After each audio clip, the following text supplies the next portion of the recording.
under your own social security number, that's fine.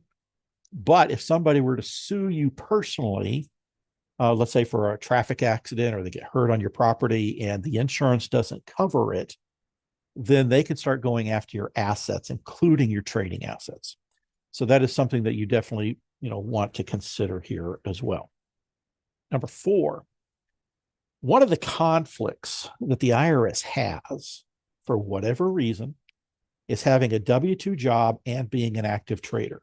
For whatever reason, IRS does not think you can do both or have conflicts with both.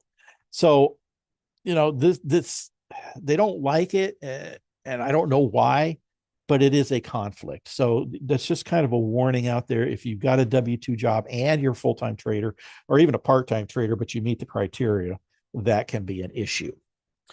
So just having warned you, if you do this personally, these 4 things may become an issue to you. Now, is there a solution to these 4 things? And absolutely there is. And those are entities, or LLCs, some people call them. But there's several different types of entities. There's a sole proprietorship, which is actually just trading as an individual. That's just really, when you deduct your expenses as an individual on your Schedule C, that's a sole proprietorship. A single member LLC, that just gives you a little asset protection, but it's really like the sole proprietorship.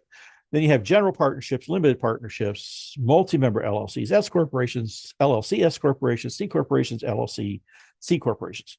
What is all this, and how are we going to weed through this? Well, I'm going to describe some of this, but we're going to limit this to LLCs and how they can be taxed. But let me give you this first. The sole proprietorship and single member LLC don't do much for a trader, because both of them go back to that Schedule C on the personal return. And so you're deducting expenses on your personal return. And so you've got the audit risk, and you've got the limitation of the home office deduction and all that other stuff that comes with it. So the only thing, the single member LLC gives you a little bit of asset protection for your assets, and that's it. Now, as we wade through this, I do need for you to note that the type of entity that's right for you depends upon your situation. There are cases where I've talked to people and I've recommended a C Corp or an LLC C Corp. I'll explain what's going on with that here in a little bit. That is rare. C Corps are very difficult to work with, and they are not as good of a tax break as what they used to be, let's say 5 years ago, or probably longer than that, 6, 7 years ago. So we generally don't recommend those. So sometimes we recommend S Corps, sometimes we recommend partnerships, and I'll get into that, but it depends upon your situation and what you have going on. So let's get into this. The kind that we recommend most often for traders is a multi-member LLC. Now, what a multi-member LLC is basically an LLC partnership.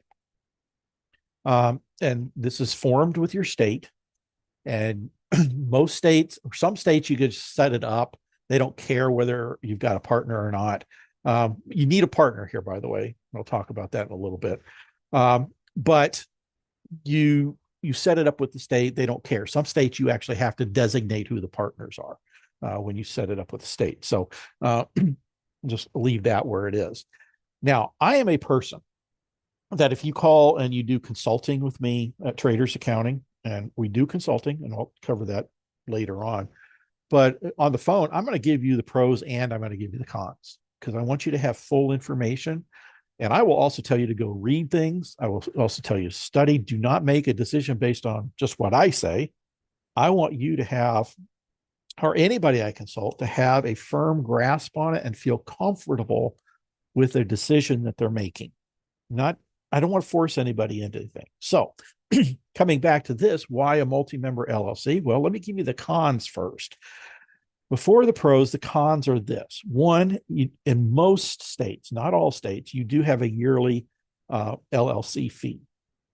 And that's true with the single member as well. And so you have to keep that up with the state. Now, there are a few states that once you register the LLC, you never have to pay again. You just have to file the annual report every year, and that's it.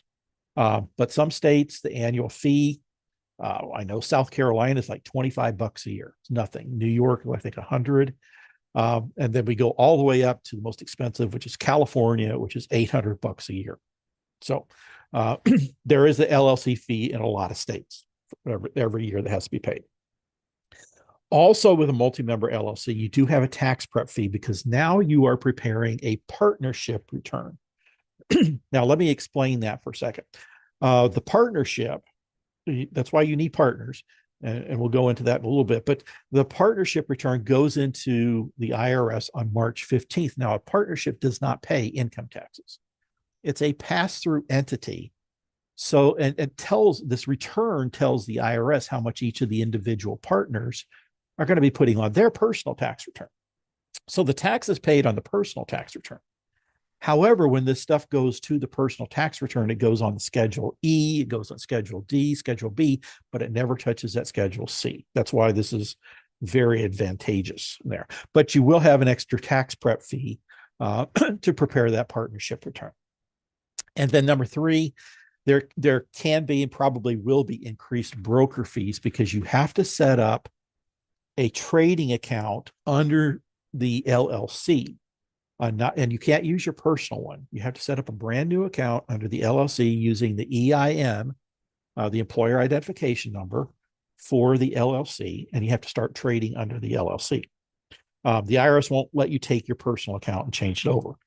So because you're creating this new account as a business, there can be increased broker fees.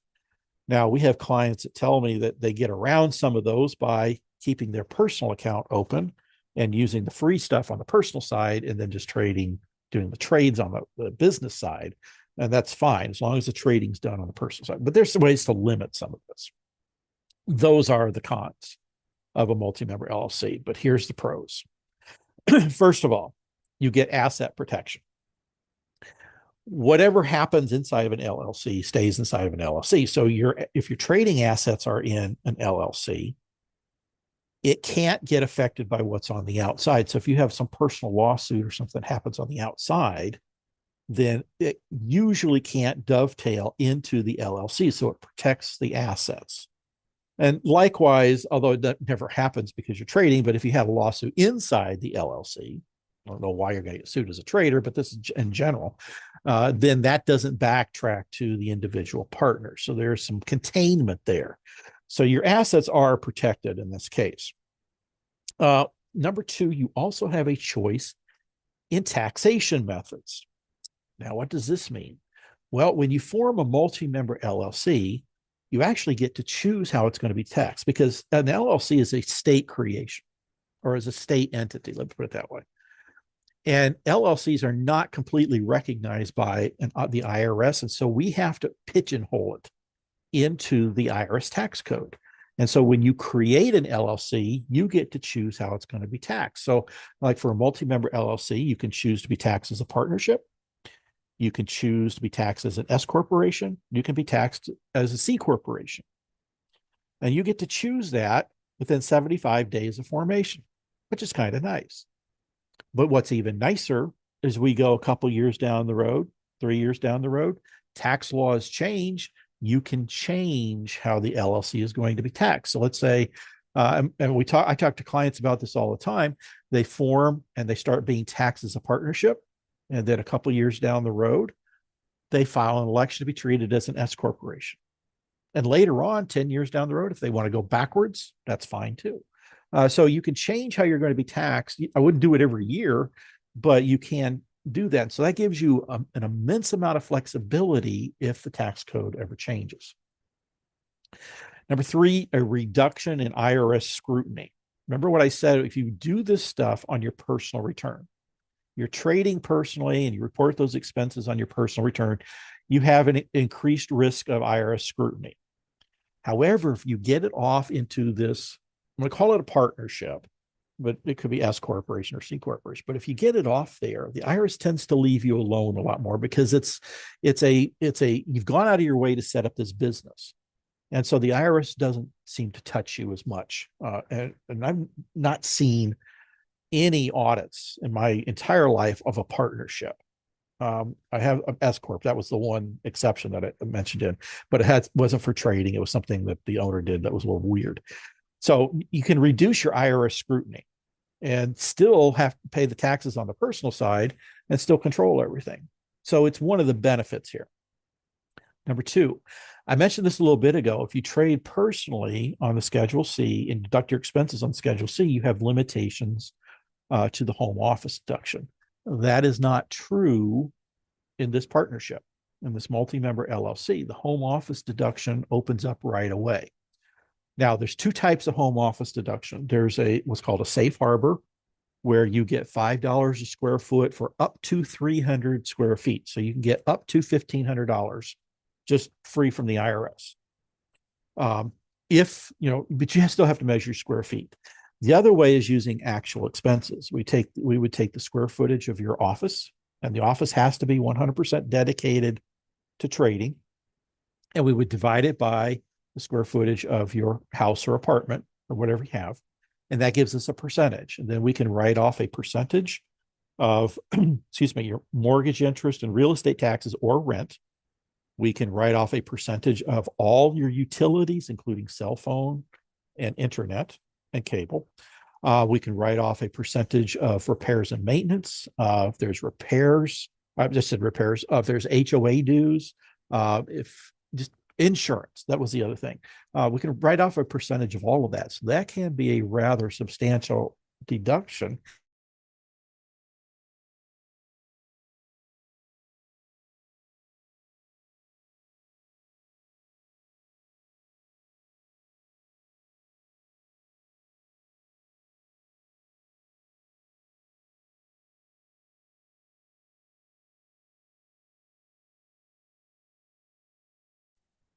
Yeah, I think we just lost sound for a second. Let's just wait for Jerry to get back. Jerry, we can't hear you. Probably lost connection here. Could everybody hear me loud and clear? Okay, Tony, thanks. All right, let's just wait for Jerry to get back. But as we're waiting for her to get back, hopefully everybody's got a couple of questions. Yep, looks like he had to log out and log back in. Regarding about some of the, hopefully everybody's writing some questions and get ready to ask him, but I think he's got some really good content he was covering regarding about the LLCs and what you could write off and what you can't write off. But we're going to open for questions a little bit. We'll just wait for him to log back in.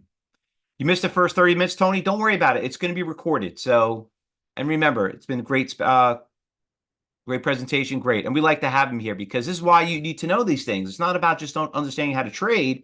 You got to be able to know exactly why to get in, hold on a second. I just want to do something here.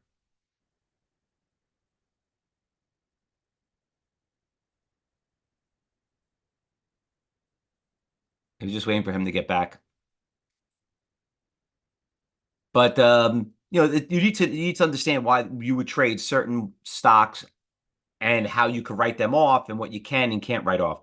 But don't worry about it. If you missed the first 30 minutes, it has been recorded. We're just going to wait for John to get back. Looks like he had a little bit of a crash or something like that. But as we're waiting for him, what'd you guys learn so far? Just out of curiosity, what'd you guys learn so far from hearing from Traders Accounting? Yeah, we'll send out the email too. If you see that chat, we're going to send out the email to everyone regarding about the recording of the meeting.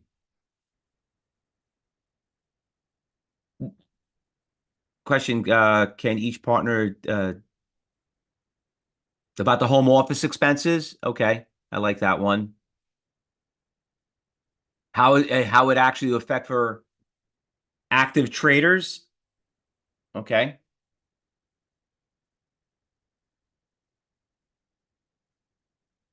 Tony says, why you need a partner? Okay. Yeah, that was interesting too. I didn't I like that idea. And I also like the idea how he's talking about how the IRS could change things whenever they feel like it, which obviously, they do that. And, and regarding about home offices and where to open up LLCs and what it really means to be an LLC. So a lot of really good content right there. Understanding. Oh, looks like we got Jerry back. There we are, Jerry. My apologies. We had a slight power outage, and so it just messed everything up for a couple minutes. So I apologize for that. That's okay, Jerry. We got you back. I was just talking to him really quick, and they're really, I tell you, they're learning a lot. I mean, I'm learning a lot too, and they have some questions. So, when Okay. you get more towards the end and telling a little bit, let's just kind of answer them. They're already starting to ask some questions right now. But Absolutely. So I'll be happy to answer those questions when we get to the end. So, all right, well, let's go ahead and resume. I'm going to go ahead and share the screen again, and we can pick this thing back up. All right. So we were talking about the benefits of a multi-member LLC partnership, basically. We talked about the home office deduction, how that can be quite a sizable deduction on your tax return, but it's best done through an off return, like a partnership or an S corporation or even a C corporation, although we don't recommend those. Number 5, it solves the W-2 trading issue. That, remember, I mentioned the conflict of having a W-2 job as well as trading full time. Well, that solves that, because now on your personal tax return, you've got your W-2 job, but what's flowing through to your personal tax return from the partnership just looks like you're investing in a business. And so the IRS tends to leave that alone. And of course, it never touches that Schedule C, which is the big thing. I haven't talked about this, but it finally, this gets into actually the next topic a little bit, but it solves the mark-to-market long-term, short-term dilemma. What happens with mark-to-market? Just kind of give a brief synopsis. You only want short-term trading under the mark-to-market election. So if you get long-term holdings, like you're keeping stuff for more than 1 year, you really don't want that under mark-to-market, because you end up paying taxes on the unrealized gains that you have in those long-term assets. So how this solves it is we recommend our clients keep the long-term assets, your securities you're holding for a long term, keep that on your personal side, and then all the short-term trading goes into the LLC, and that keeps them separate, and then the IRS doesn't get confused. Now, one of the important things about this that a lot of people don't realize, but I like to present it, is number 7 here. Tax savings can pay for the LLC. Now, above, I mentioned that you've got the extra LLC fee possibly in your state. You got a tax prep fee and maybe some increased broker fees. By setting up this partnership LLC, the increased deductions you get from it can help pay for all those extra expenses that I mentioned above. So, in other words, the government will pay for your LLC.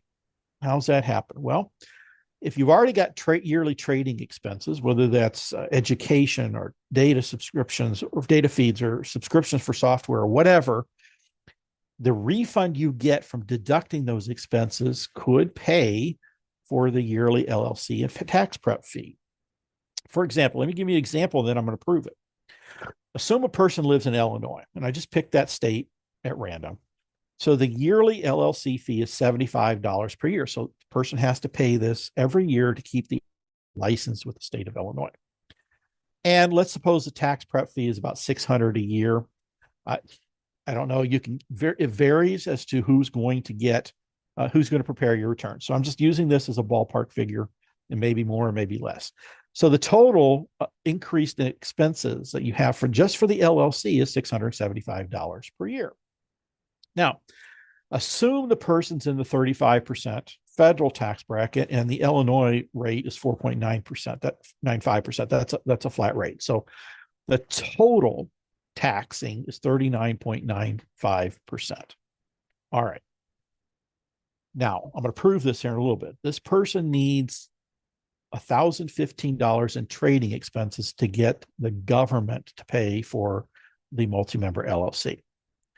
Now, let's go back a second. Remember, I was talking about that home office deduction and how you generally cannot get the home office deduction, or it's very limited on the personal side if you try to do it on your personal return, but it opens completely up when you do a multi-member LLC. Now, think about your living conditions. Take a kind of get a ballpark, let's say 10%, just as a ballpark number, 10% of your mortgage interest, 10% of your real estate taxes, or 10% of your rent, 10% of your insurance, 10% of your utilities. Do you think that's going to amount to more than $1,015 in this case? Absolutely. So generally, we can come up just in the increased home office deduction. We can come up with this, and the LLC pays for itself. So let me prove it. I'll give you the proof here. So our trader has $675 in expenses and has a tax rate of close to 40%. Now, here's what would happen. The total deductible expenses, $675. That's the tax prep fee and the LLC fee. And then you've got this $1,015 in extra trading expenses. Could be a home office deduction, whatever. Could be data feeds, whatever. So you have, this person has a total of $1,690 in expenses that they're going to write off. The tax savings, because of writing off that $1,690 at a 39.95% tax rate, is $675, the LLC expenses. By deducting those expenses, we got the government to pay for the LLC expenses right there. So more than likely, a multi-member LLC will pay for itself. Okay, so let's move on to our third topic now. Now, these first two topics, trader tax status and the entity stuff, those are for anybody. It doesn't matter if they're trading Forex, if they're trading futures, cryptocurrency, it doesn't matter. All of that stuff prior to this point is for anybody trading. Now, we're going to talk about the mark-to-market election. Now, the mark-to-market election, this is only for stocks and options traders. Can't be used for futures, can't be used for crypto, can't be used for Forex, just stocks and options traders. And even that's a little bit limited because there are certain options, most notably SPX, that do not get treated like stocks and options. They get treated like futures. So you got to be careful what you're trading. SPX, and there's a handful of those options that are ETFs, I should say, that get treated differently than the regular stuff. So be careful what you're buying. SPX is the big one that people like. That's going to be treated like a 1256 contract or futures or commodities contract. But anything else, the mark-to-market election can be done on. And any business entity, or you can make it personally, can make the election provided the TTS qualifications are met. So those qualifications that we talked about for trader tax status have to be in place before you make the mark-to-market election. So stock and options traders have to meet the TTS requirements in order to file this election. Now, this election eliminates wash sale losses. It's the first major thing. If you're familiar with wash sales, basically you incur a loss on a trade in order to get into a better position, if you will. Well, that loss, if you buy it back within 30 days, that loss moves to the second transaction. And wash sale losses move in time. And some of them eventually move over the year. So like some of them move from 2023 into 2024. Now, what does that mean? That means in 2023, you could end up paying more in taxes, hoping to get that back in 2024. And that's what it means. It's really a game that's played, and we don't have a whole lot of control with it except for the mark-to-market election. Secondly, the election eliminates the $3,000 loss limitation. Without mark-to-market, and this is true for futures traders as well, or anything else, well, crypto. If you have a net loss during the year, you add up all your gains and your losses. And let's say somebody lost $20,000 in a year overall, just everything's added together. On your tax return, you can only write off $3,000, and the remaining $17,000 gets carried forward to next year to be used up against any other capital gains, or to have another $3,000 deducted. The mark-to-market election gets rid of that. If you lose $20,000, you get to write the whole thing off in 1 year. Now, there are cases where we do not recommend this. So again, it's a good idea to talk to somebody about this, because there are, in fact, this week alone, I've talked to a couple of people who said, don't make the mark-to-market election right now, because, and it explained it to them. So make sure you're talking to somebody before you just jump out and do this. The election must be made at the beginning of a year. So as an individual, if you're going to make it for 2024, then you have to do it between now and April 15th. No exceptions to that, which means you cannot do it for 2023 because the election had to be made for between January 1st and April 15th of 2023. You can't go back and amend your return. And if you haven't filed your 2023 return, you can't even do it then. This is an election that has to go to the IRS during that time frame. For existing partnerships, S corps, the election has to be made by March 15th of this year. There is one exception. New entities. So if you create an LLC, like we were talking about, if you create that in 2024, you can make that mark-to-market election immediately. And you can go ahead and start trading immediately once the brokerage accounts are set up under that LLC. And really, you don't have to notify the IRS until the first tax return. So let's suppose, I'm working on this and I decide I'm going to create an LLC in July. Well, as soon as I create that LLC, I can elect mark-to-market, and then I can put the election with my tax return for that LLC at the beginning of next year, as long as it's done by March 15th. So that is the one exception. So, think about that. If you, there's another reason for selecting an entity, particularly a multi-member LLC, excuse me, is to get that mark-to-market election right away so we can start trading under mark-to-market as soon as possible. Now, let me talk about a couple things here. This is an election with the IRS. Basically, it's a letter that goes to the IRS, publication 550. And remember, I mentioned that earlier. That does mention this, and it talks about what information has to go into that election. So that is something that you can do, but it does have to be done in that time frame, or you cannot do it. I also thought about this a little bit ago as far as partners. Let's say you form a multi-member LLC. Partners, you can have an individual as a partner. Usually we have husband and wife teams. But what if somebody doesn't have a spouse? Well, then you can get another family member to take maybe 1% of the business, and you still have 99% of it. That's one possibility. Another possibility is that you can set up an irrevocable trust for the benefit of one of your other family members, some heir, or even a charity can work. But you set up this trust for the benefit of somebody or something, and 1% goes into that trust, while you still retain 99% of it, and you got your partnership. If you've got an existing business like an LLC or a corporation or S corporation, that can serve as a second partner. So there's a lot of different ways to do this. So we can get that multi-member LLC formed, and we can get the mark-to-market election file and all of that stuff. So we do all this stuff for you. So let's kind of summarize what we've talked about here, and I want to start working towards closing here. First of all, trader tax status allows you to deduct trading expenses if you qualify. So remember those three qualifications that have come out of court cases. Secondly, forming a multi-member LLC provides asset protection, decreased audit scrutiny, and it could be free based upon your tax savings.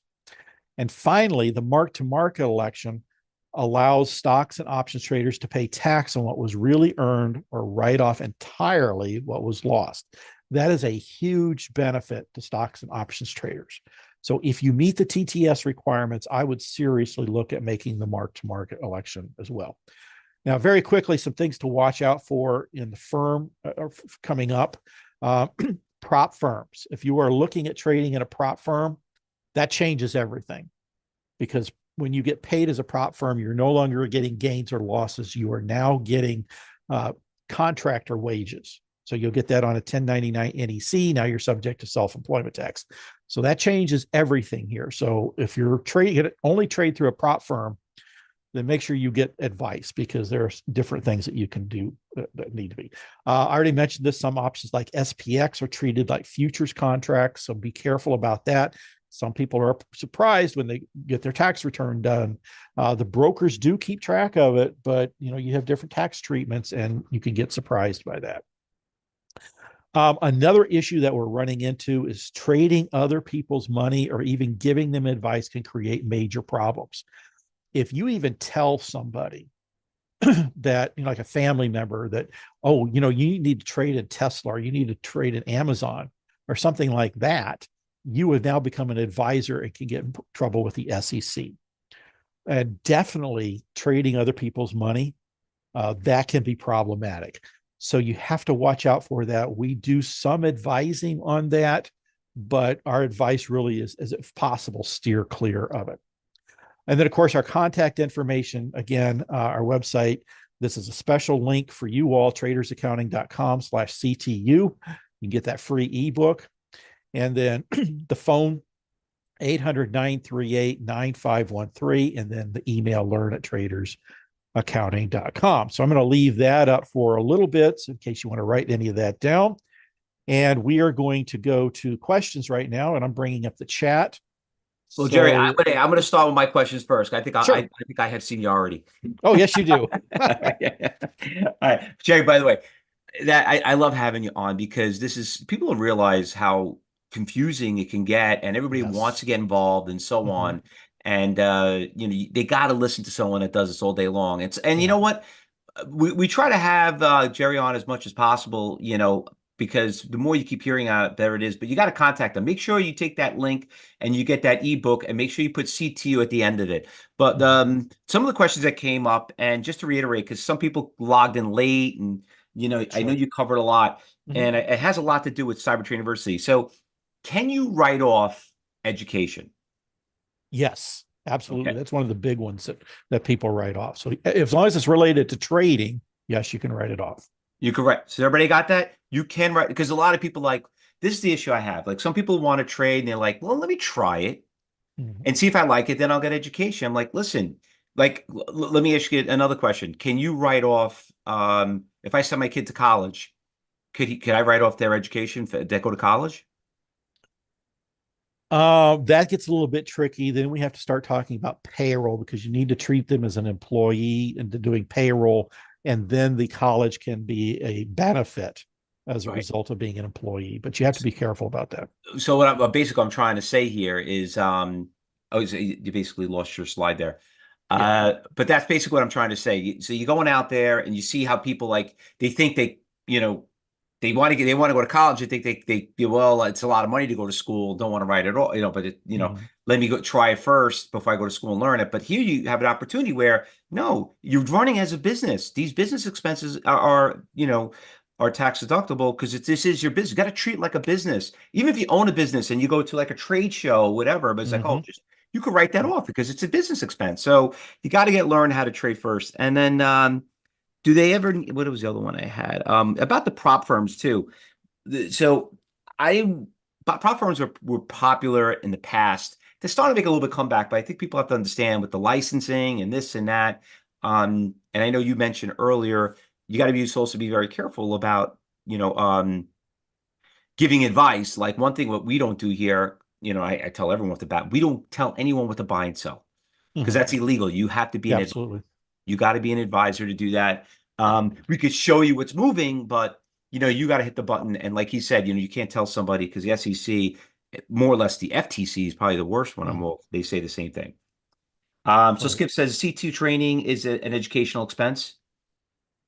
Yes. Yes, it is. Okay, there you go. All right. Now, any other questions people had in the chat?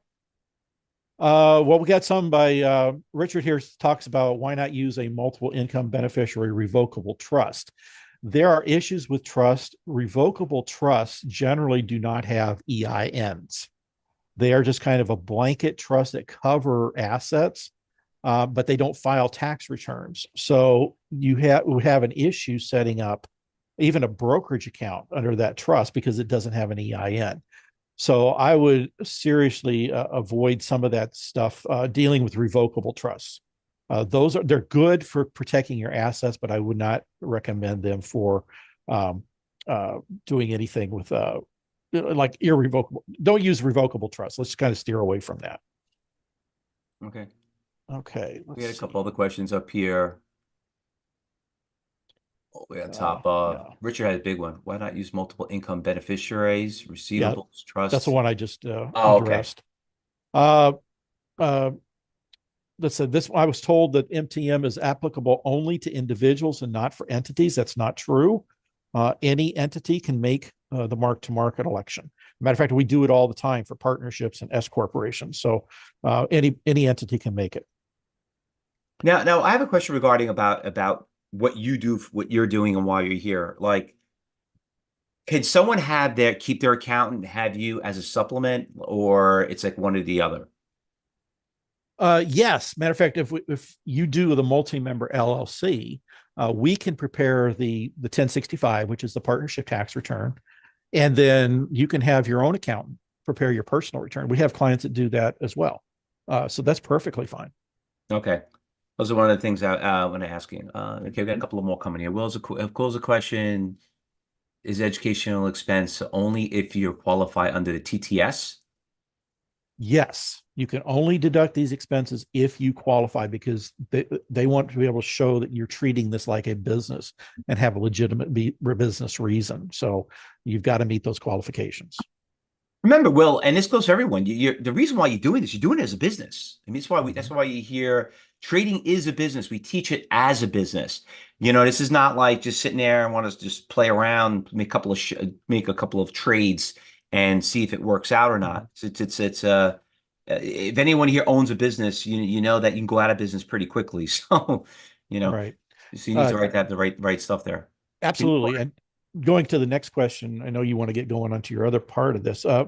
Tony says, I did a home office deduction for many years on a Schedule C and a 4562 and 8829 and didn't have a problem. So what's different about the LLC? Um, you may not encounter a problem. And I don't know if your Schedule C was for trading or for what. If you're having a profit in your trading business, then there may not be a limitation to the home office deduction. And a lot of times I see preparers fixing that or doing that wrong as well.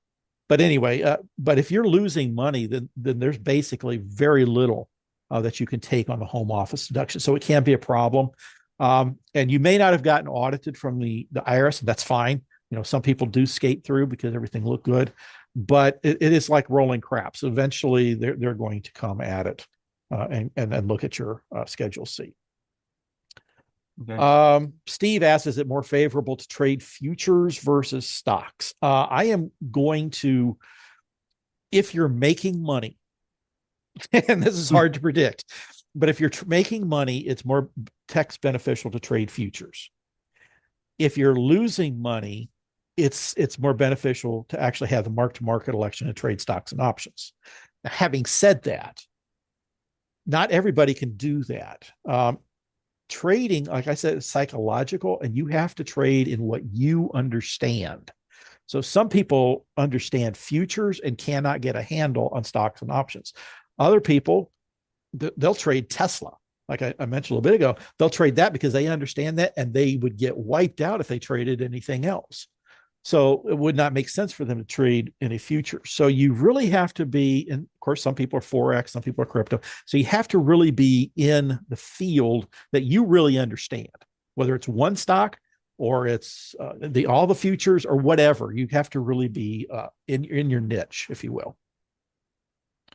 That's an Uh, interesting question. Yeah, I know a lot of people always ask me, and you know what? Getting back to that question, mhm, uh, please don't go out there and trade options because the tax benefit. I know a lot of people like that mhm. story, but listen, if you're not making money, trading a certain, options or futures or crypto or stocks, maybe you have the wrong instructor or you just don't really, it's not your style. So, Right. I mean, it has a sexy story behind it because that's the same thing that people trade with options that I have. People like, oh, I want to trade options. And, I heard it's got a bit of leverage. You don't trade options because of the leverage. You trade because of the strategy. You know what I mean? Like, Mhm. do what you're good at. So, Absolutely. you know, don't worry about like I go back to, we always say, listen, don't worry about making money. That will, you always, paying tax on the money you made. That's a good problem to have. You know, it's Yeah. No, yeah. absolutely. And you can use another analogy is NBA players make a whole lot of money, but I am not going out and trying out for the NBA next week. One, they're not going to have me, but that's so you got to go where you have the ability to trade. Yeah. Anthony says your trust can be your partner in a multi-member LLC, not a revocable trust, because revocable trusts don't have EINs. They don't file tax returns. An irrevocable trust can be. Now, the difference is you can't take stuff out of an irrevocable trust. Once it's in there, it's in there. And generally, it's on paper. And that trust, the irrevocable trust, does have to file a tax return if there's over $600 in income in the year. A lot of times that doesn't happen. So, but the trust can act, irrevocable trust can act as a partner. Skip says, can each partner deduct home office expenses? Yes, if both partners or three partners and they're all trading, then they can all have their home offices and they can deduct that on the return. Can you have an S corp own the LLC? Yes, you can. The S corp could be one partner, you could be the other partner in a multi-member LLC. There's a lot of ways to structure that, so I would talk to somebody about that. But yes, it is possible. I think that's all the questions we got. Yeah, here. it's all the questions. So anyway, I really, really appreciate you being here. I know we ran a little behind, but you know what, Jerry? I mean, it's always a pleasure having you on here, and I'm looking forward to having you back again. And everybody just learned something new. I mean, I learned something new, but also I want to kind of reassure it. And the way you reason to learn new things is because the taxes keep changing, you know? Yes. And, you know, I know everybody heard the rumor that they hired 80,000 new IRS agents. So yeah, we'll see about that one. we'll see about that, right? Okay. Let me go ahead and address this last question if you got a second. Sure. Can an LLC S corporation be utilized for trading? The answer is yes. Now, let me explain the problem because I didn't mention this in the presentation. S corporations have a requirement that the officers are paid a salary. So now you got a payroll component that does not exist in a multi-member LLC.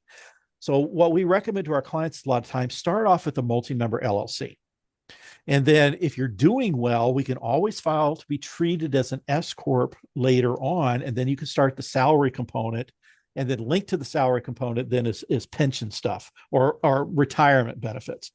So that's where a lot of people go. But you don't want an S corporation right away because you do have that salary requirement. All right. And we'll end it with that, everybody. And I'm going to pick up now and go into how we're going to trade 2024 and what to look for. So don't go anywhere. And we'll let Jerry go on his way. And thanks again, Jerry. Look forward to having you back. All right. Now, thanks, Fausto. It was a pleasure being with all of you. Take care. Same here. Bye-bye.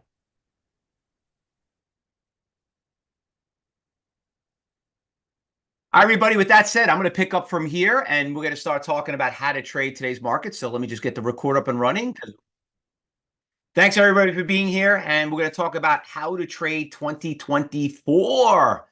Let me get my little cam up here and running. There I go. You can see my, there we go. Perfect. All right. So if you're watching us on social media, like I said, I hope you guys enjoyed the presentation that we had before. We do these events. We have events all day long. We have hundreds of partners that we work with. I've been doing this for over 30 years, and you know, some of them they have some content that could really, really benefit.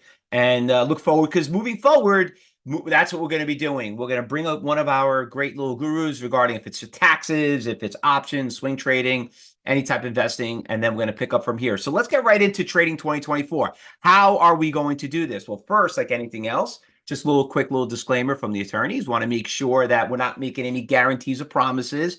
No warranties. We're here just strictly for educational purposes. But I please always stress, be very smart before you go out there and trade and invest in today's markets.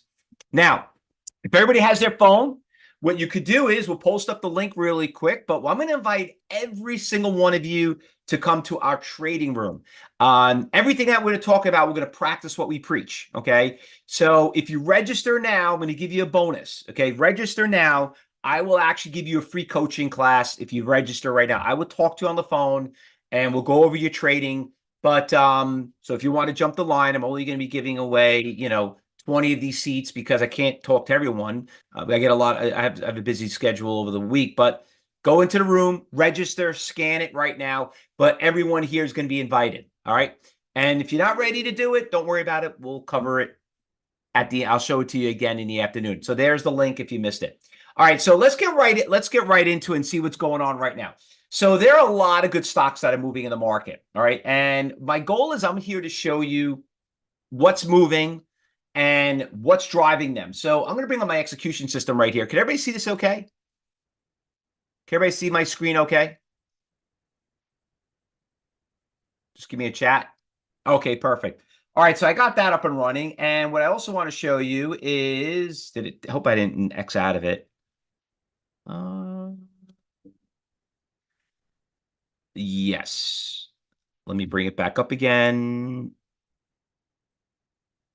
All right. So what I'm going to be focusing a lot, I'm going to talk about NASDAQ. I'm going to talk about level 3. Now, does anyone here have level 3 quotes? Anybody here have it? So if you don't have it, here it is. I'm going to show it to you right here. Actually, let's do a poll. Yeah, there we go. Let's do a quick poll.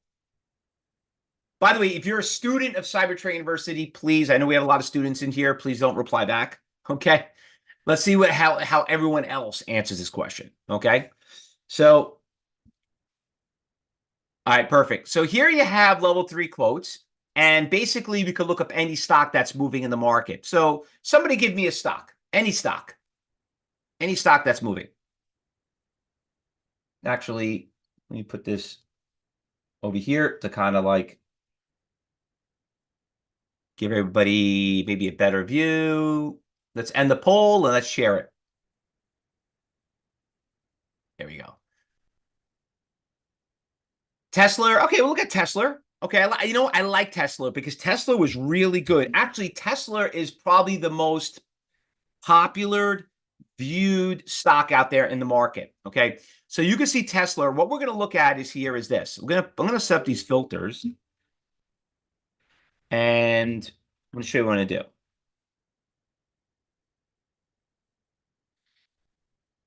All right, so let me bring up Tesla right here. And let me do one other thing here. Oops.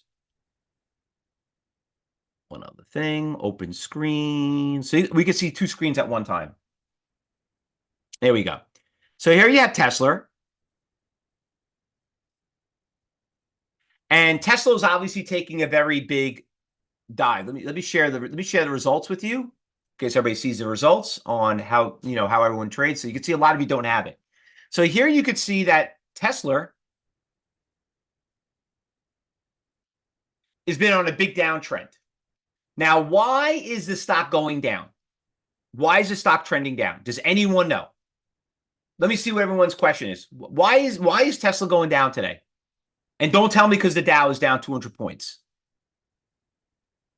Because this applies to every stock. It applies to Tony, what you called out, everything. Failed to break too many times? No, that's not the answer. No. Margaret hit the nail right in the head. Is Margaret the only one that knows the answer? Okay, there we go. Chris, too many sellers. Very good. There was Richard, more sellers. Could everyone just say a lot of sellers? Just write sellers. Elon Musk, Anthony. I don't know if you're kidding around or you're serious, but if you're serious, you better quit trading right now. It has nothing to do with what he does. It all has to do about supply and demand, buyers and sellers. Let's kind of be focused here and let's not really, I take money really seriously. I don't joke around when I teach my traders because, listen, it's a 90% failure rate and you don't want to be part of that 90% failure rate. Let's get right into Tesla. So Tesla, you could see right here that the stock has a support level right around $226. You see that right there? Okay. Now, what I want you to do is I want you to look right here. Hold on one second. because I have to move some stuff around over here. Got too many windows opened up. That. Okay. So I just gotta get my crayons out here, and there we go. So right here, here's 260. Does everybody see this right here? Everybody see that?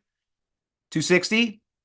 141 orders out there. It's 10,000 buyers and 8,000. And then you got another 50,000 right here at 225. But this is the number I want you to focus on. $225. There's a 121,000 share buyer out there. Okay. Now, you're looking at Tesla coming down. Where is there more of a demand for it? Around 260 or 225? Can anybody answer that? 225, right? Now, Manny, Tom, Raymond, all you traders out there, can you tell me, do you think you know more than the 5,638 people out there that make up that 120,000 share buyer out there? Right? Nah, not yet, right, Tony? But you will now, right? You will now because you're here because you want to learn and know why that is. And not only that, I even got something better that I'm going to show you. And and there's going to be something I'm going to show you that is going to show you to confirm that that's going to be a really big buyer. And if that guy's really like, because at the end of the day, who is that person? Why is he buying it? That's what we're here, and that's what we're here to learn. So let's get right into it. And let me bring back my PowerPoint. Looks over. Oops, got my crayons out here. Clear all. And let's click over here and go right back to the slides. All right. So before we get started, I want you to understand I was you 30 years ago. Okay.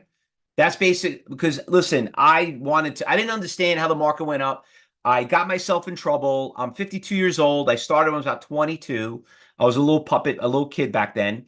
And the thing is, fortunately, I live here in New York. I was trained by some of the best traders in the world. Some of the biggest traders in the world are actually members at my country club. And I'm telling you right now, you're not going to beat them. Okay. But I can tell you one thing, you're going to be able to join them. And that's why we're here. And how we could join them? Because we're going to find those big buyers like in Tesla and knowing where the big support levels is. Is it too late to buy it? Should I buy it here? Should I sell it? All those big things that we're going to cover. Now, I've traveled around the world. I competed against everybody in the industry. And the thing is this, a lot of these people, that teach you, you got to make sure, are they traders? Are they market makers? Now, I try to surround myself with some of the brightest and most best people in the industry. And let me tell you, they love trading. They love people like you that going out there want to learn, because by you being a good trader, you keep them in business. You keep a very good environment in trading. But there's just way too many, you lose money in trading, and we have to stop doing that. Why is that? Because we have too many self-taught individuals. We have too many people pretending that they think they know how to teach people how to do it. And that's what we need to kind of square out. So with that, I'm going to give everybody my book. Okay. It's published by Wiley, one of the biggest publishing companies in the world. And they came up to me and says, Fausto, we want you to write a day trading book. Well, guess what? It's not only about day trading. It's going to be about swing trading and everything else. But I'm going to give it to you. You can go to Amazon. You can buy it now for $47, or you can give it to you for free. So don't go anywhere at the end. And it's a great book. It's color. It's a fast read. Probably take you about an hour or two, but I can guarantee you're going to probably read it 2-3 times. Now, I am going to be on NASDAQ next week. I don't know if you guys follow me on NASDAQ, but I'm one of the regular guests there. I actually teach and talk about how to trade on the exchange. And I'm looking forward to it because by the way, has any of you ever seen me on NASDAQ? Because the last couple episodes, I've been talking about the crypto exchange, the ETF that went public. And, not too many people talk about it, but as traders, excited. Well, we all know what the news was yesterday. And that's why you got to buy on rumor and sell on news. How do we know that? I don't know. I'll show you right here. Look what happened to Coinbase. Okay. What happened on the news? Stock had great movement, right? The news was out. Stock went from 70 to almost $190. News came out, right? Right. It actually some bad news came out on it, but people like 1 foot out the door, 1 foot in the door, 1 foot. And now look at it. Went to 160 down to 140. Okay. Down $20 just on today. Buy on rumor, sell on news. You just learned how to be the witness of it.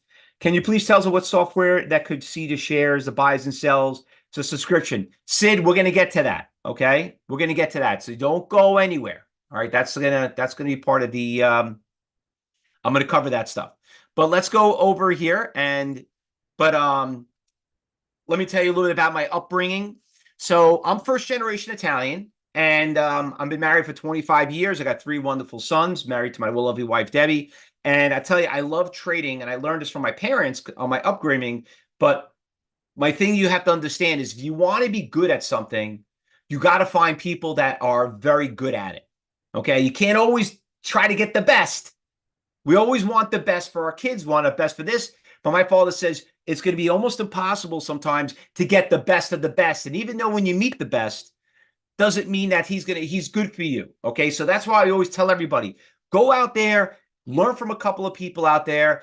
Don't be sold on one person. And then just because you've had a bad experience with someone thinking he was the best, you probably just didn't find the right person.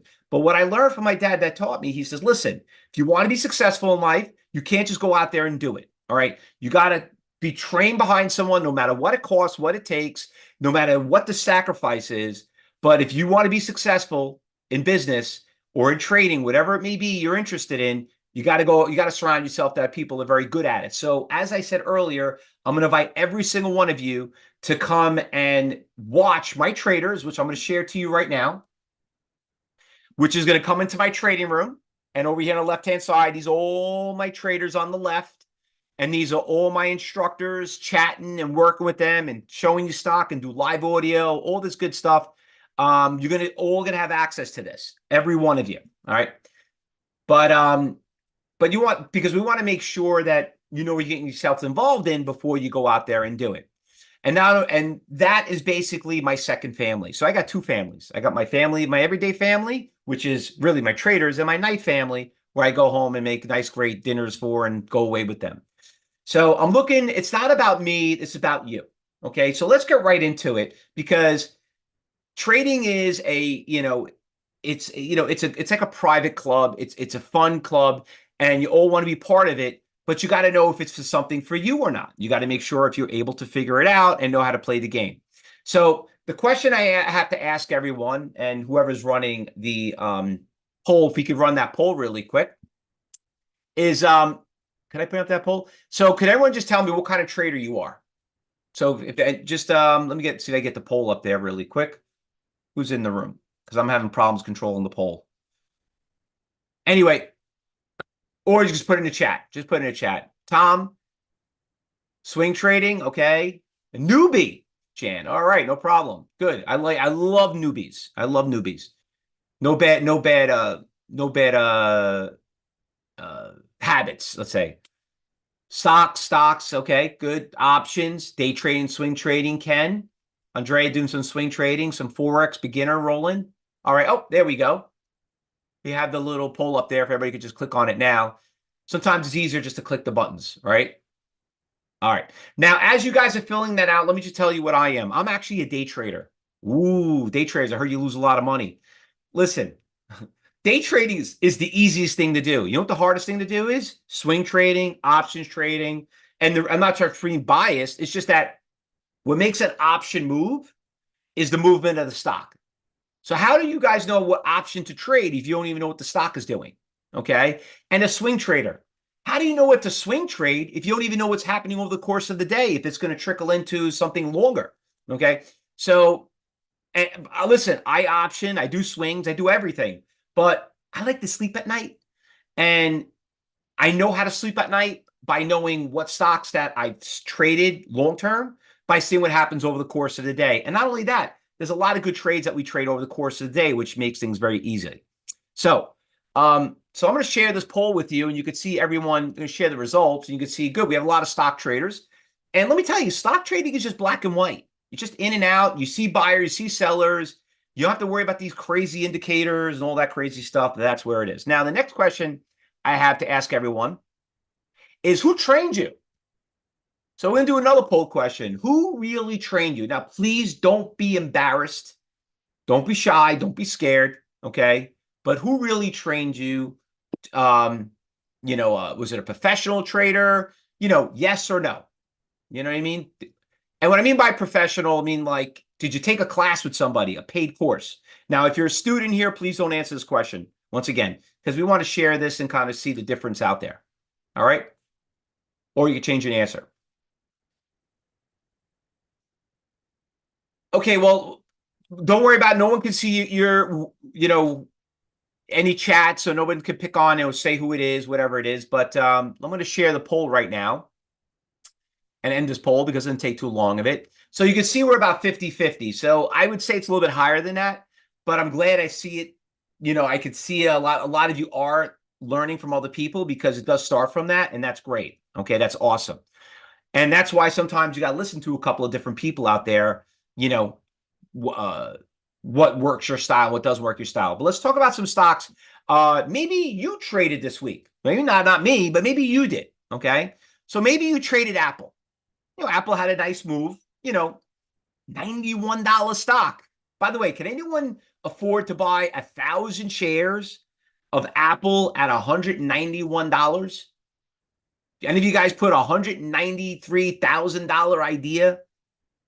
I'm not getting too many yeses. Okay. But you could probably trade the option, right? Yeah, of course.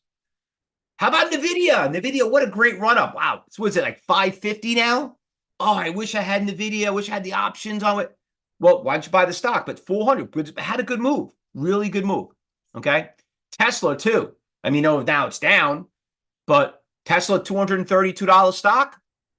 It's like 3 digits, like expensive, right? Well, how about this stock? Did you catch RXRX?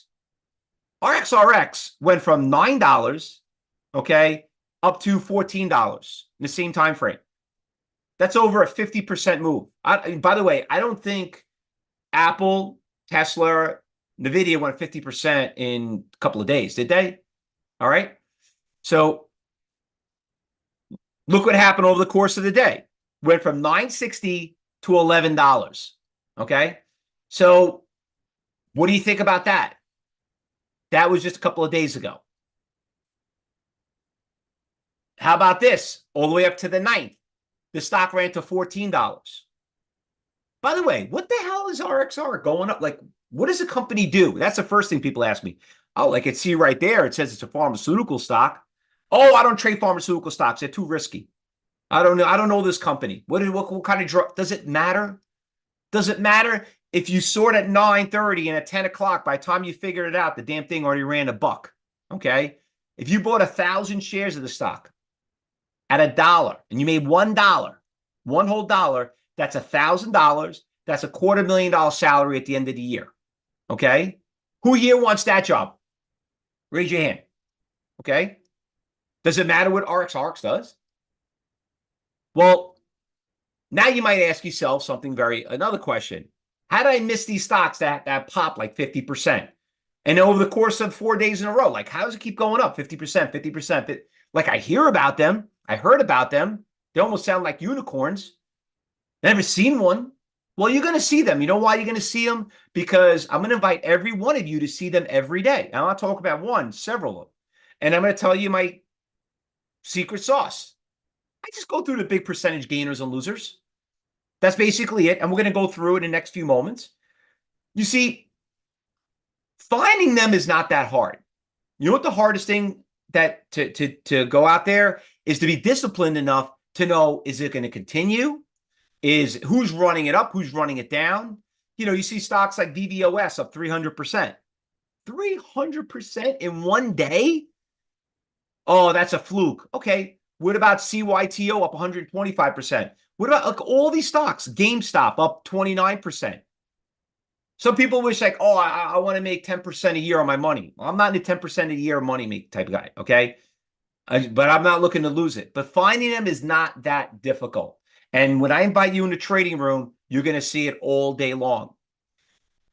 But trading is a certain time. And, I even came out with this little mouse pad. You can actually buy it on our website. Actually, we're going to start selling on Amazon shortly. But it's not a full-time job. People are like, well, I want to trade. I see these stocks. I don't know when to get in, when to get out. Trading is not a full-time where you need to kind of get in at certain times and you got to be there. It's really a part-time job. I mean, if you want to make it full-time, you could. But listen, we only trade the first hour and the last hour. That's about it. And depending on where you are in this world, you could trade the morning. Maybe you're West Coast. You could trade the afternoon. Maybe you're over Europe. You could trade, early pre-market. There's always opportunities when to trade, when not to trade. But there's also times where it's more volatile and less volatile. And by the way, do not be scared of volatility. Volatility is a good thing, okay? If the stock ain't moving, you're not making anything, okay? And then all of a sudden you forget about it and bam, the thing drops on you. You do not want to do that. So like I said earlier, finding them is not the problem, okay? What matters to you is the buying and selling that goes on. And that's where we're going to get into the fun part of it. Now we're going to talk about following the big money. Now, how do I know what I'm going to, now, how do I know this? Is because I was that ignorant 22-year-old kid 30 years ago that thought I knew everything, okay? Because I was a good video game player. I was good at Nintendo back then, okay? Now you got everything. You got X5s, you got all these Xboxes crap and everything. But it doesn't come to that. It comes down to is not trying to be smarter than the other guy. You don't want to be the smartest person in the room. Okay, you just want to know where the smart people are, where the smart money is. And I'm going to talk about these new execution, these vehicles, believe it or not, has not changed since I started. And it's amazing a lot of people are still not using it. So let's go into it and show you what I'm talking about. I want to bring up something called NASDAQ Bookviewer. Now, I know we just did a poll, and it's amazing how many of you don't have it. Now, you really all have to pay attention here because what I'm about to teach you and what you're about to see is going to be extremely disturbing. And what I mean by disturbing is because you're going to realize that you've been trading blind and been lied to from everyone how to trade the market, because I'm going to teach you how to trade the market. Now, like I said, that's a video, that picture right there. That's me on Traders Talk with Jill Maranjone. I'm going to be on next week. Okay. I've been there for it's almost like, I don't know, several years now, probably almost a decade now. They want you, the exchanges want you to know how to trade. If you knew how to trade and understand the tools that they give you, because this is what NASDAQ, this is how NASDAQ trades. Believe me, they invented the market, how it trades today, because everyone, even New York Stock Exchange trades this way. But let me stop chattering and let me start show you what I'm talking about here, okay? So right here, these are your buyers and these are your sellers, okay? Now you have three columns. You got the buys, the amount of shares, and the orders. On the buy side, whoever wants to buy the stock for the most amount of money is up on top. Whoever wants to buy for less money is down at the bottom. Whoever wants to sell FedEx for the least amount of money is up on top. Whoever wants to sell their shares for more money is down at the bottom. So what you're seeing right here is a chat room. You're seeing every single order in the entire world on the exchange who want to trade for FedEx. That's basically what you're seeing. Yes. So Tom has a good question here. So the question is, Bookviewer, is it the only showing orders through NASDAQ or does it show you through BATS? No, it doesn't show you BATS or EDGX because those are different exchanges. Okay. And you can get those too. And I'm going to cover that in the next few moments. All right. But right now, NASDAQ probably controls about 50% of the volume in the market. The other 50% comes from the other exchanges, like the New York Stock Exchange, other ECNs. And that's, but listen, some of you don't even follow 1%. Some of you don't follow any percent, right? You don't follow anything. So let's just focus on NASDAQ because those other ones are going to be a little bit more difficult to get. This one, I'm going to show you everyone where to get, okay? Because just seeing this is going to blow your mind. But let's keep focused what we got here. Buyers, sellers. You get to see every buyer out there and every seller out there at every single price. Now, let me change the slide here. How do we use this data? How does it work?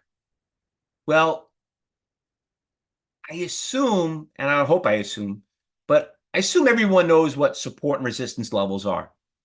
Okay. Support's where the stock, has a support and it goes up. Resistance is when a stock hits a resistance levels and comes back down. So right now we're focusing on a support level. And we'll look at Roku. And Roku, you can see right here, we're from $95 all the way down to $93.30. And then it 93.30 went back up to 94.50, came back down to 93.30, went right back up to 94.50. Why did the stock Roku stop at 93.30? Why not 93? Why not 94? Why didn't it pick 93.30 out of all the numbers out there? I'll tell you why. There must have been some buyers out there. And exactly right, Tom. If you look over here on the NASDAQ exchange, you'll notice that there's a 21,000 share buyer out there. Now, some of you might think like, I don't know, is that really a lot of money? Like a lot of shares? Doesn't sound like a lot. Well, when you go to the exchange, you see people looking to buy 24 shares, 200 shares, 300 shares, 100 shares. 21,000 is a lot, okay? You might not think this, and this is where people get shocked. They're like, wait a minute, that's all the people out there that are on the bid looking to buy it? Well, how many of you are trading Roku right now? Okay, and how many shares do you own in your inventory? And do you have limit orders out there? Just because people own it doesn't mean you have orders out there, right? Like if you own a stock right now, how many of you here have limit orders out there? Okay, because you did, it'll be here. Not too many of you, but you're seeing these limit orders. These are the program trading you hear about. These are the algorithms that you hear about. These are the institutions that you're hearing about. These are the dark pools you're hearing about. Now you're getting to see it. So here's your buyers. So if you want to know why the stock is bouncing off 39.30, that's your answer. Now let's talk about resistance levels. Why does the stock have a tough time breaking resistance levels? Well, here is NVIDIA. NVIDIA had a huge seller of 125,000 shares, and there were 2,000 orders around the entire world that made up that 125,000. So when you want to try to figure out why did the stock go from 500 and in 10, 11, 12, 1, and all of a sudden, boom, thing drops $20, and don't know why. Well, did you know there was 125,000 shares out there? Which, by the way, how much is that? Oh, simple math. It's definitely over $50 million worth of stock. Okay. How many of you here are watching a stock and knowing where those big what we call iceberg orders, which is a big block order? How many of you here seeing those? Later, can let you know the difference between dark pools and investors. And yes, we'll talk about that right after. Why have I never heard Bookviewer? This is gold, Tom is saying. I love that comment. And you know what? I'm going to share that with everybody. That is awesome. And let me tell you something right here, Tom. I didn't even scratch the surface. Okay, this is just the beginning. But I'm glad that you're paying attention and everyone else is here, because you have to start learning how to trade smarter. Okay, and smarter is, you don't want to be the smartest person in the room, because you did not trade 125,000. Okay, 2,900 people did. 2,009 people did. So the big thing is this. I want you to look all on top. You see what it says sellers equal resistance? You see, everybody's looking for supports and resistance. And I tell you, you're doing it backwards. Okay? Resistance does not exist unless the sellers are out there. And the reason why everyone's focused on the past, oh, where's resistance? Let me look back 2 weeks, 2 months, 2 years. Listen, that's great. But the resistance in the past is not indicative of the future. If those orders, that resistance that was in the past, then those sellers that were in the past should be in the future. And if they're not there, you don't have resistance. So keep that in mind. Now, let's check out some examples this week. Amazon. Okay, Amazon is breaking new lows. Now, where is it going to bounce? I'm going to ask everyone, where do you think Amazon could bounce here by looking at this chart? Anyone know? Or how about this? What do we need to know where the stock is going to start, bouncing from?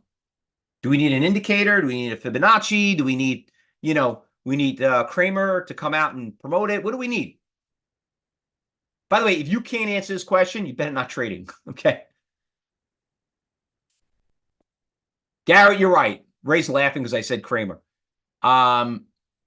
Anyone else? Buyers, right? We need buy, right? B. You know what? I'm a little upset. I'm a little disappointed. Chris, I didn't hear from you. Chris C, could you share? I mean, do you know how to trade, Chris? Are you following along?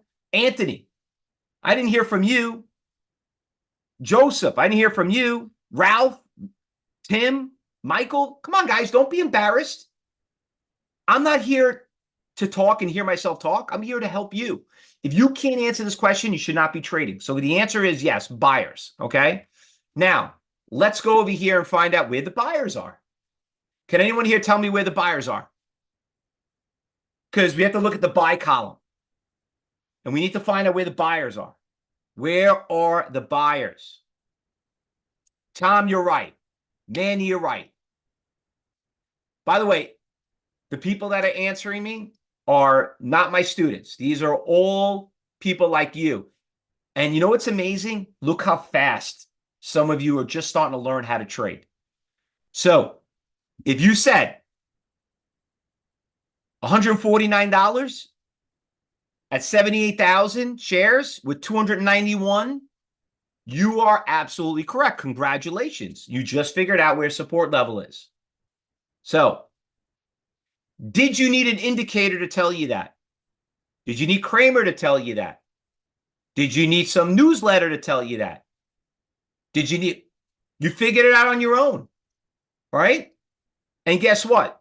12:30, 1 o'clock, 1:30, 2 o'clock, never wanted to go past 149.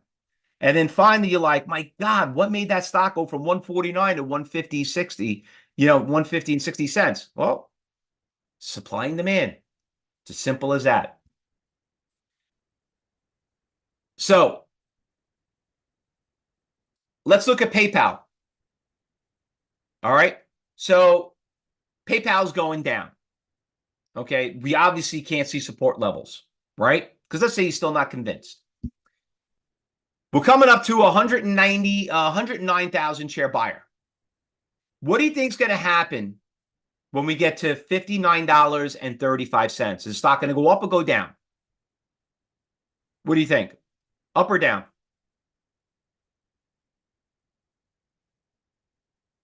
It's going to bounce and reverse it, Tom? Okay. Andrew says up. Raymond says up. Jan says down. Steve says up. Sid says going up. All right. So it looks like a majority say it's going up. All right. Well, congratulations. You're right. My God, you guys have figured this out so quickly. This is awesome. When you come into the trading room and you start seeing this, you're gonna do great. Okay. Now, did a Fibonacci need to tell you that? Did a candlestick need to tell you that? I don't think so. I think you figured it out on your own. Now, how about resistance? Maybe let's see if it works towards resistance. Okay, so Microsoft, big resistance levels right here at 372, and all of a sudden the stock is going up. It's breaking new highs, right? So in theory, what is the direction of the stock doing? It's going up. But we got a problem. We're coming up to 100,000 share seller at $3.33. 69 people out there make up that 100,000. Now, when you look at the buyers and sellers, 200 shares, 201 shares, 205 shares, 500 shares, 600 shares, that's a lot of sellers out there. That's a big order. So what do you think is going to happen when we get to, what do you think in theory we need to do when we get to 373? You're damn right. You better get out, because guess what? It hit it, 9:30, 10, 10:30. All of a sudden, it goes from 373 all the way down to 370. And some of you sitting there wondering, I had no idea that was going to happen. How the hell did that how did I not see that? Well, did you see the orders out there? Let's look at Moderna. Maybe some people, everybody know Moderna. That was the company that, with the COVID shot, stock did amazing, right? So here it is. Stock Moderna is going up. Nice little push in the morning, right? Still breaking new highs, still going higher. 106, 107, 110, 115. Like, oh man, am I too late? Well, the market's only open up for an hour. I don't know. Now we're coming up to 116 and we got a 44,000 share seller out there. That's a big order. That's a big, a big order to tackle. Guess what? You're sitting there, now you're contemplating, like I heard the good news on it, whatever it is, but it's hitting there, it's testing, it's hitting that resistance levels, and it never broke it, and now went back down to 110. And that's how you convert a winner into a loser. Now, did I lose anybody? Did I lose anyone? No, Ray? Good. Following along, Donna? Now, was that hard? Was that complicated? Was that confusing? Because, we just had a tax attorney, accountant come on, and he's talking about LLCs, C corps, all these different types of ways of counting. And now you know why you need an accountant, right? If it's that easy, we would do it ourselves, but we don't. We need someone like that because he knows the tax law. But when it comes to this, did you need a stockbroker to tell you that? Did you need some analyst on TV to tell you that? No, you didn't. And that's what trading is all about. I love that one. It's almost unfair, right? That is awesome. I like that. I'm going to share that, right? Oh, we posted it anyway. There you go. That's got to be the best line I've heard all week. It almost sounds unfair, without this tool. Okay. So what in the hell are you waiting for? Right? This is why I love teaching. I love getting you people in here. And, some of you are watching me on YouTube. Some of you are watching me on Instagram. Maybe you watch some of my cooking, maybe you watch my cooking channel. I actually have a cooking channel because I have so much fun doing this that sometimes like I'll be out here and trading and I'll go out and cook and I'll bring it back. And it's a hobby. You know what I mean? Because it gives you the freedom to do that. Now, who here wants Bookviewer? Who here wants to get it? Well, this is what I want you to do right now. That's my email address. Write my email right now, faustop@ctucorp.com. Okay? And just write me an email right now. Okay? So Fausto, I want Bookviewer. And I'll tell you where to get it. I'm not going to give you the web address because I'll tell you why. You're going to end up getting it and you're going to end up getting it confused. You're not going to know how to set up the defaults. And you might do more harm than good. All right. So I have a workshop I want to give you so you can watch how to set up. Very short video. Okay. But the worst thing you could do is, I could tell you, I'll give you an example. Anyone ever tell you like, wow, this is the greatest restaurant in the world. You got to go there. You got to get to this restaurant. It's impossible to get a reservation. You finally go there, right? You don't tell the person you're going there. You end up getting in the restaurant. You go eat there and you're like, the food sucked. And you go to your friend like, you know what? You told me all this great stuff, all these for celebrities and this and that. The food wasn't that good. Nobody was there. And like, he'd be like, wait, when did you go? Oh, I went there for breakfast. Breakfast? You're supposed to go on this time. You're supposed to order. What'd you order? Oh, I ordered it. Nobody buys that. You guys supposed to order this. You understand what I'm saying? Same kind of, metaphor, I would say. So let me go out there and show you how to do it and do it right. Okay. And I'll put it in the chat too. Actually, I put it in the chat. It's easy. Just click on the link and it'll bring you right to your inbox. Just copy and paste it. It happens, right? It happens. All right. So let's go check the live markets really quick. So I want to go out there and we got a few more. We got about 10 minutes and I want to bring up a couple of stocks out there. Okay. So hold on a second. We got this one. We got coin here. And hold on a second. And Bookviewer. There we go. Oops. Hold on a second here. Where's my Bookviewer? Too many damn windows up and running. Oh, there we go. Expired. Oh, it's not expired. There we go. All right. So let's look at a couple of stocks. Let's see what we got going on over here. What's moving today? Okay. Well, the market's going down. Let's look at Coinbase. Coin is actually down because all the news on the Bitcoin that's going on. Now I'm just trading off, I'm trading right off the cuff, okay? So looking at Coinbase right here. And can anybody tell me where the buyers and sellers are on Coin? Where do you see the buyers and sellers? Where do you think you see them? Okay, Tom says a buyer at 140. Okay, we're at 143. Anybody else? Anybody else? 140, right? Hold on. Everybody agree? You too? Okay. I mean, we got a buyer at 140 for 16,000, and we got another buyer, a lot of orders out here, but only 6,000. But the real big orders at 16,000 is at 140. So what do you think is going to happen when we get to 140? Is stock going to go up or go down? Should go up, right? So look over here. So coin at 11:30 hit 140, went up to 143. Hit a resistance, came back down to 140, and now it's going back up. So not once, but twice that stock bounced off 140. Okay? Now, are you amazed yet? Knowing like, wow, that it really, did this really happen? Did this really exist, happen in front of me? How about this? How about I show you level 4? Anyone ever heard of level 4 before? This is level 4. So right here on the right, this is the book with the numbers. And look at this heat. This is basically a heat map. You see 140 over here?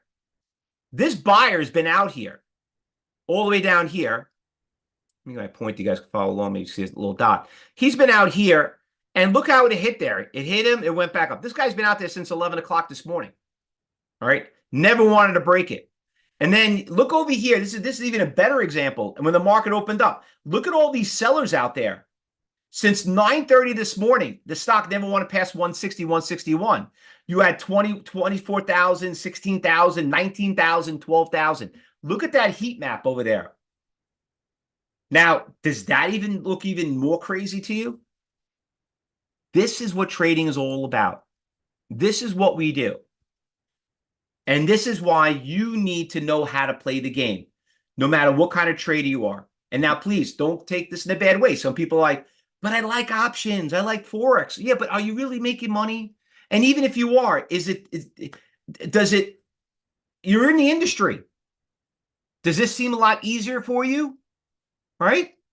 Because to me, it looks like it. That's why I do it. So who here wants to learn more? Who here wants to learn more about it?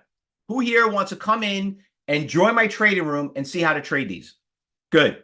That's what I want to hear, because what I'm looking to do is I'm looking to recruit traders that I could teach that could be part of my team.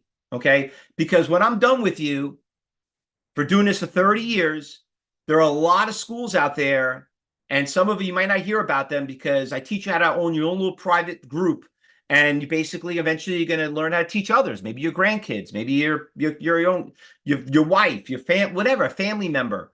But trading is not that hard. And this is why Cybertrain University has been endorsed and sponsored by more brokerage firms than any school in the industry. Think about this. How many of you have attended and listened to a guru before, and they could say, oh, yeah, we're endorsed by Benzinga, Tradier, Bookmap, Tastyworks, Thinkorswim, TradeStation, Charles Schwab, NASDAQ. You probably would never even see, probably one person probably could show you one. But this is how the reputation we have. And not even that. How many of you here could say, oh, we have a 5-star rating on Google? You know what? Anyone here have taken training from anyone or thought of it? Why don't you go look at their Google review? Okay. Go on the Better Business Bureau. Check them out. Okay. Because we have a reputation, and that has a lot saying that comes with it. You need to make sure you have that reputation. By the way, this picture right here is a photo of me at Charles Schwab. at the Money Show doing a presentation. You might recognize the platform. But yeah, never, right, Donna? And that's, that's the big thing. And I'll tell you why. All right, I'll tell you why. A lot of us are really not qualified to trade. Let's be honest. I know some of us went to school to be a doctor, maybe a lawyer, maybe a scientist, maybe and you know what? You end up growing up says, well, it wasn't for me. I was always thought I wanted to be a cop. I always thought I wanted to be a gardener, a chef. But eventually, you know what? There comes a time where someone has to tell you the truth. And what I'm looking to do is, I think all of you guys have the opportunity to do it. I won't judge anybody, okay? But what we need to do is Google. Now, Trustpilot, I'll be honest with you, I don't trust Trustpilot. Don't trust too much. You can buy likes on Trust, okay? Google, you can't. Right. Just let you know that. When I see people show Trustpilot, because they call me all the time, hey, you want to advertise on Trustpilot? We can make you get good reviews. Yeah, what do you mean? Why do I need good reviews? I already got, I don't need you to give me good reviews. The people should be giving them anyway. So don't trust Trustpilot as much, okay? Well, now you know, right? So anyway, getting back to what we're looking to do, we're going to invite you in there. I want you to see, and judge us not on our winners. We want you to judge us on our losers, because the way we train traders is we don't teach how to make money. We teach how to stop losing it. That's everyone's biggest issue. Everyone likes to talk about the winners. Everybody likes to talk about, what's going on. I don't like talking about that. I like talking about how to control those losses, because most people's problem is the reason why you're getting trained or reason why you're going to the doctor is not because you're healthy, because, you're sick. All right. Same thing with trading. So a lot of people want to go trying it. They learned the hard way. Hopefully a lot of you, probably figured it out a little bit. And we're going to try to fix that problem. So everyone here is going to be invited to my trading room. We start live commentary. We start around 9 a.m. We actually start at 8. And then we go all the way to the afternoon. So we got live commentary going on the first hour and the last hour. Okay. And not only that, but we have gurus that come in all the time, just like you were here earlier. We had Traders Accounting on earlier. We always have it. And this is what's going to cost you. $9. That's all it is. And $9. Now, the reason why I'm asking for $9 is this. I want to eliminate a lot of the tire kickers. I'm not looking for, listen, if you can't afford $9, you can't afford to trade. Okay. So this is really more of an application fee. And to answer your question, Tom, we are not going to charge you a single penny after the week. Okay. We don't play that game.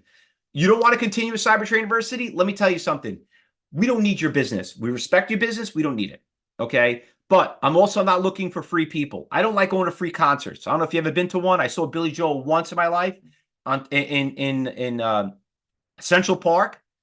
All right. There must have been about 300,000 people in there. I'd rather go spend the $100 ticket and go see a Madison Square Garden and be around with 10,000, 20,000 people. Okay.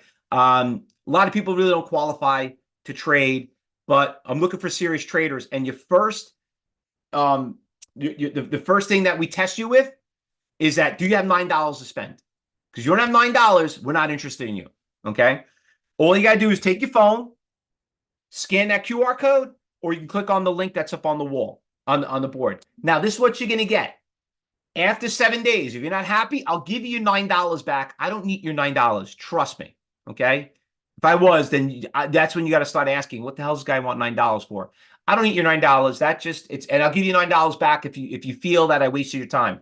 But this is what you're going to get. You're going to get all day training. You're going to get workshops.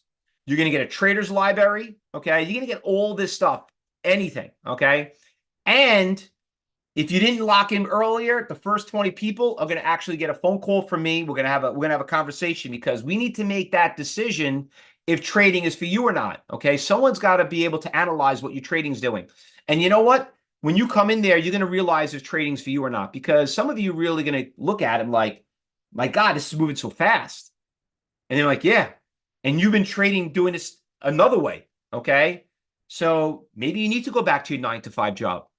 Okay. Maybe you should give your money to someone else to trade, but there's only a way to find out. Let's see if the traders in the room are able to think for themselves, because you're going to be just like them. That's what trading's about. All right. Now, as you register, and let me put that little QR code up there. I like this one because it's bigger. And you got the link that when you register, we're going to ask you 5 questions. Please fill them out. Let us know. Have you ever been trained before? Do you have a brokerage account? You know, like how much you're trading with? Just like 5 simple questions. You know, it's like basically like a doctor's office. We want to know what kind of symptoms you have, why you coming to see us, all right? What problems you're having. And then there's going to be another page where you're going to book your appointment. So everyone here, if you don't know a time, just pick any time. Okay, they fill up pretty quickly. Just lock in a time that's good for you when you're off. And you know, you're going to talk to our staff. If you have a problem, don't worry about it. You can always change the date. All right. Now, a couple of questions are coming across here. Now, as I'm just gonna read out a couple of people that registered already. So Ray Jackson from Santa Monica, Santa Monica, is that it? California, got your registration. Thomas B from New Jersey, got your registration.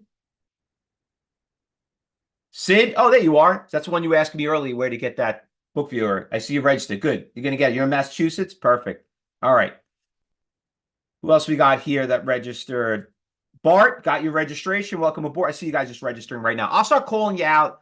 And I like to make sure, because I like to see who's in here and relate from the questions, because those are the ones I'm very focused on. Now, questions came across here asking me, do I need a brokerage account? No, 0. You don't need a brokerage account to do this. We do not want you to trade, okay? We want you to watch. We want you to see. Listen, I am going to make a 100% money guarantee. Stock market's not going out of business. Don't worry about you missed this stock. You're worried about the banks coming out with their interest, you know, their quarterly earnings. I want to trade them. Don't worry about it. They're there every day. Every day there's a great adventure. You're not going to miss anything. You know what you are going to miss? You maybe another COVID, you know, like a big catastrophe, you know, like, listen, they only come every 8 years. So I don't think you're going to miss that. All right. They always come on. But these are the things that you need to do. Just fill it out, watch, and don't worry about it. Another question that usually popular is coming up. How much money I need to start? Great question. $9. That's all you need. No matter what balance or whatever you could put into it, all you need right now is $9, because if you're doing it now or you're looking to make a career out of it, maybe some of you looking to retire soon and you want to know, you know, how much you do need to do this or whatever, the fee is $9. If you can't afford $9, you can't afford to trade. Okay. Now, one person's like, why isn't it free? Okay. I'll tell you why I can't put you in there for free, because I don't know who the hell you are. I don't know where you came from. I don't know if you're a heckler or whatever. I mean, like, the $9 kind of, as a kid, gives me a little trust with us too. And like I said, I'll give you money back after if I wasted your time. Okay. But the thing is this, I could have all 100 of you come into the room and everybody would. What is that going to do? Cause chaos. I'm not looking for chaos. I'm looking for serious traders. That's the reason why. Okay.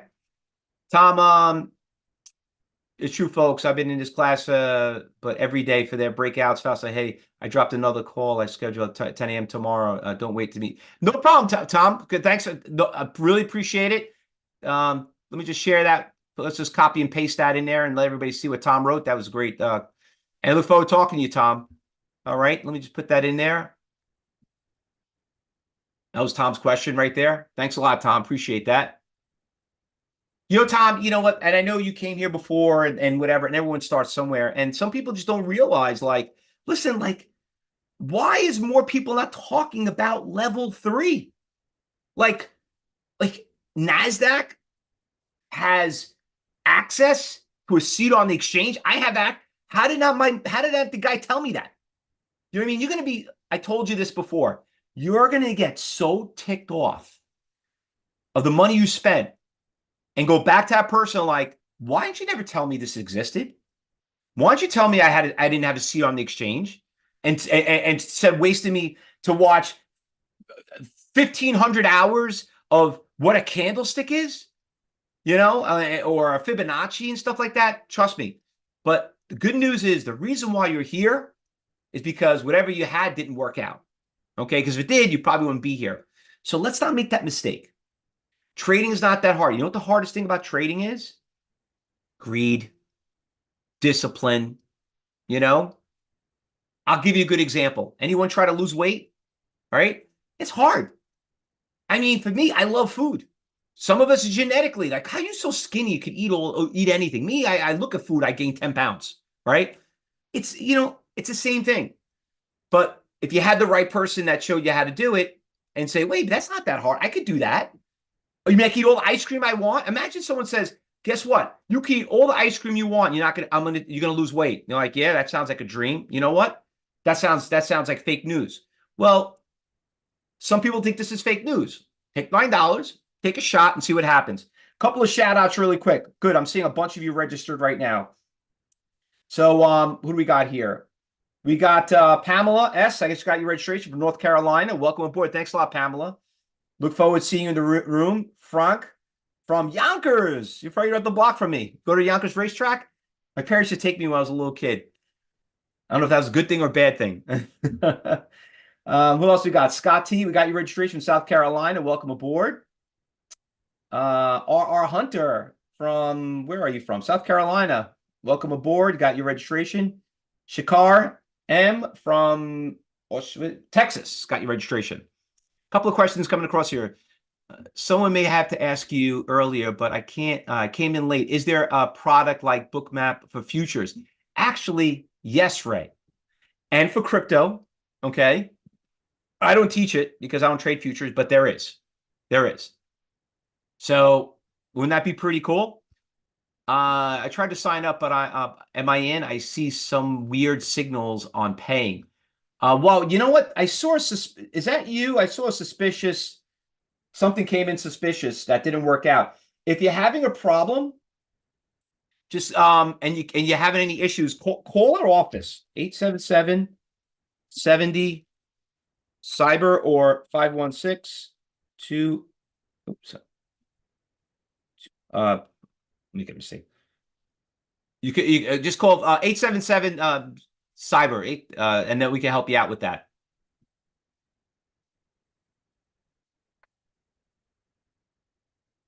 Or 5350. Okay. You can call out or call out 506 number. Someone will help you and get you through. We shouldn't have any issues.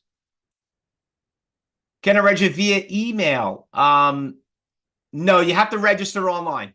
Or you can, Jane, you can call up and talk to an education advisor and they'll get you up. I don't know what you mean by email. You have to register on, that's how we gotta track you. Who else we got? A couple other people are registering right here. Ralph R. from Ohio, Portland, Ohio, just got your registration. Good to see that. Anyway, I would love to show you their names, but then if I did that, then I'm going to expose their emails and phone numbers and all that good stuff, and I don't want to do that. All right? Okay. Does the training start tomorrow? Steve, you know what? Better yet, it starts when you feel like it. Yes, I recommend you start tomorrow, but you got to talk to one of the education advisors, book your appointment, because we want to give you that experience of what it's like, what you're going to see in the room, because could you imagine like going into a room and say like, what are the people talking? You might get in at the wrong time, might hear commentary and says, Fausto, I thought you were going to hear commentary. I'm not hearing it. So, or you didn't watch the video, these little videos that we made for you to kind of give you what to expect getting into the room. So that's one of the reasons why you don't want to do that. Okay. So just make sure you, but don't waste any time. And I know a lot of you right now too. And another thing, I want to make a comment before we go. Don't blow this off. Okay, if you don't want to do it, you register and you forget about tomorrow or next week, like, I'll put it on hold. Okay, that's great. Let us know and we'll put it on hold for you. Okay, well, maybe it's not ready. It's not the right time. You know, you probably were very excited right now. But listen, we're going to be on top of you. Okay, I'm going to look at my staff is going to treat you like their children. All right, and we don't want you to get hurt. We really care about this. Way too many people lose money in this. All right. And we want to teach you the facts. And you saw that trading is not that hard, seeing how to use level 3, level 4, how to read the chart, keeping it simple. Every one of you are going to trade the market, regardless if you've been prepared for it. Some of you are going to be like, well, I don't know if I'm going to be trading yet. Okay. I'm going to probably do it next month or next year. Okay, great. Well, you got to learn before you can earn. So let's get into that. All right, so I got to get ready to get back in my trading room, guys. Thank you so much for being here. I know it was a long little day for 2 hours, but I look forward to seeing you all in there. And if you didn't register, a couple of shout outs really quick. I just got yours registration, Steve E. from Illinois. Okay, I just got you just came in. I see other people are registering right now. But just please make sure you book your appointment and don't go out there and trade and learn the hard way. Okay. $9 is the cheapest trade you can make. Okay. It's literally 10 cents a day, maybe even less than that, you know, when you figure it in what you're going to get. Go out there, learn how to trade.